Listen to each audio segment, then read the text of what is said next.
Got it? All right. Yeah. All right. Welcome.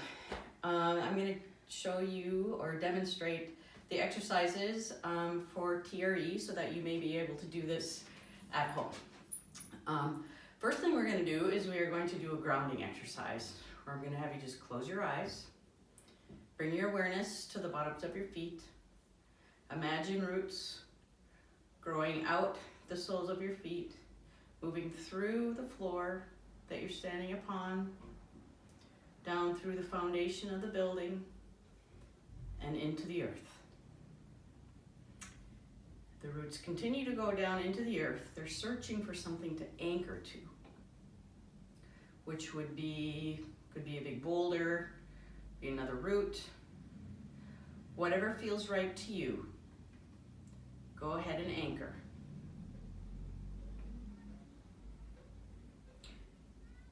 And once you've done that, go ahead and bring your awareness back up through the roots, up through the earth, through the foundation of the building, through the floor you're standing upon, and back into your feet.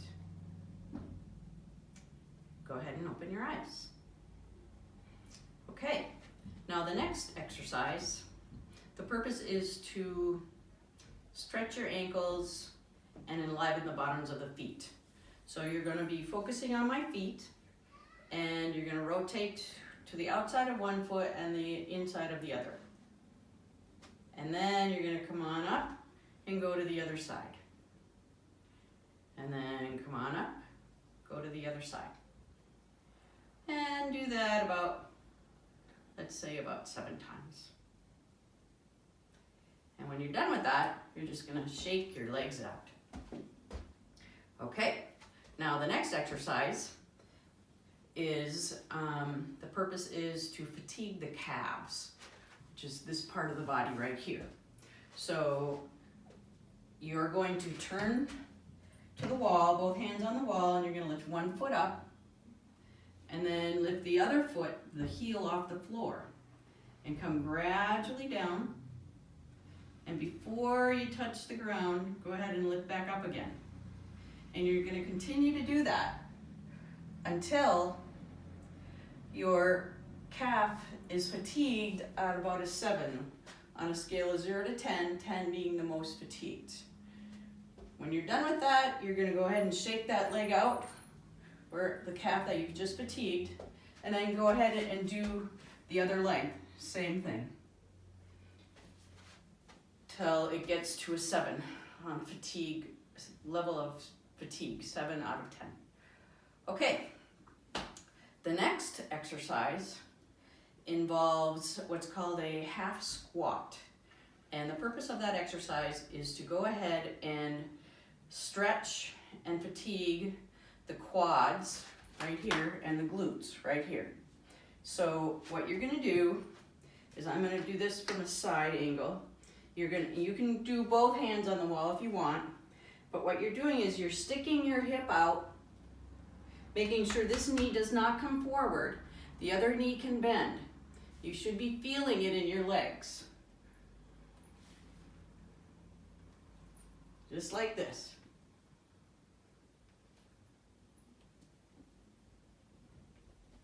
And you're going to do that again to a fatigue level of 7. Shake those legs out. And then you're going to do the opposite. So your leg is here, you're going to stick your hip out and go like this. And you do that till you reach a fatigue level of 7 as well. And then you shake those legs out again. Okay, exercise 4. Purpose is to stretch the inner thigh. What you're going to be doing, I'll rotate this way, is you're going to be bending, you're going to spread your legs wider than your shoulders until you feel a slight stretch on the inner thigh. Then you're going to come completely forward, probably feel it right here, and making sure your head is completely down, and you're going to hold here for 3 long breaths. And then you're going to move to one side, the outside of one foot for 3 long breaths, the outside of the other leg for 3 long breaths. To the back for 3 long breaths. And then come back forward for 3 long breaths. And then put your hands on your knees and walk yourself up. Exercise 5. Purpose is to stretch the abdominal muscles and open up the front part of the body. So what you're going to do is you're going to stand with, again, feet more than shoulder width apart. Bend a little bit at the knees.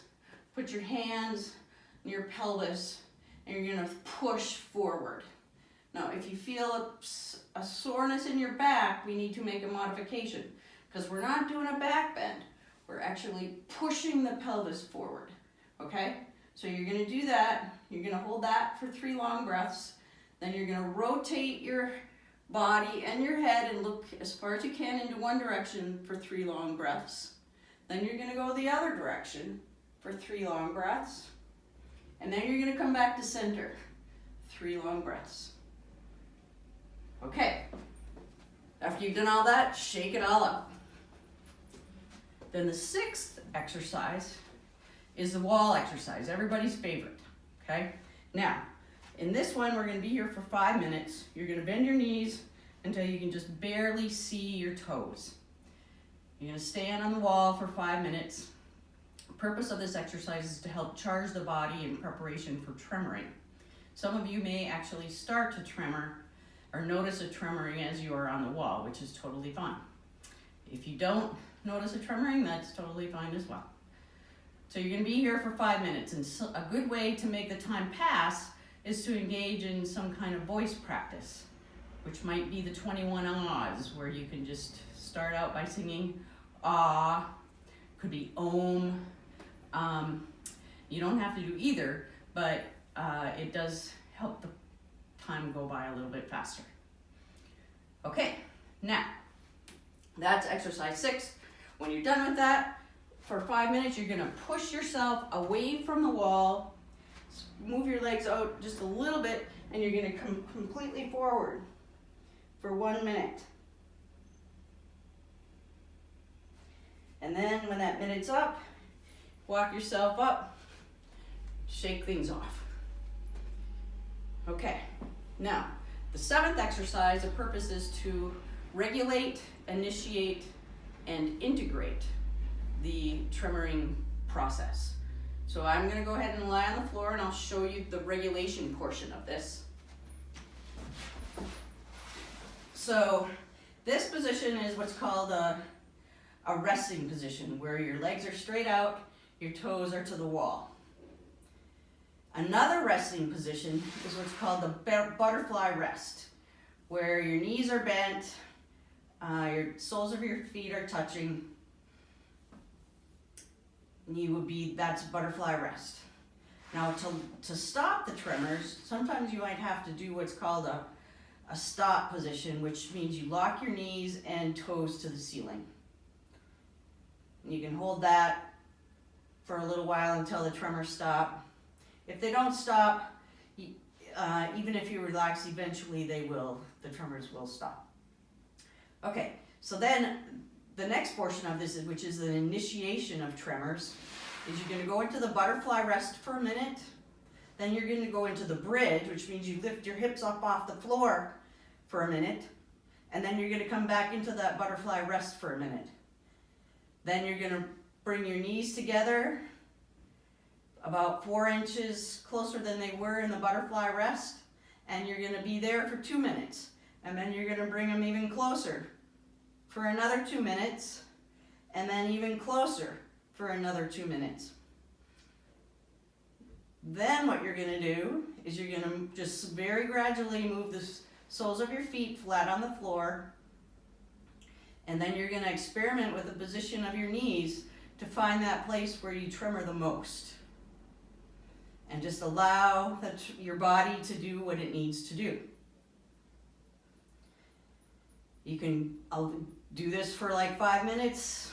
Take a break if you need to by just putting your legs right into that rest position. Go there for a minute, then you can come back up, find that place where you tremor the most, experiment with this. See if you can go even 10 minutes and let that happen. When you're done, you're going to go ahead and extend your legs into the resting position or the butterfly rest, whichever feels right to you. You're going to lay there for about a minute just to let your body integrate what you just experienced. Then you're going to roll onto your side like this, come into a sitting position, and then go ahead and journal what you experienced. Thanks for watching today, and hope that this helps you integrate a TRE practice at home.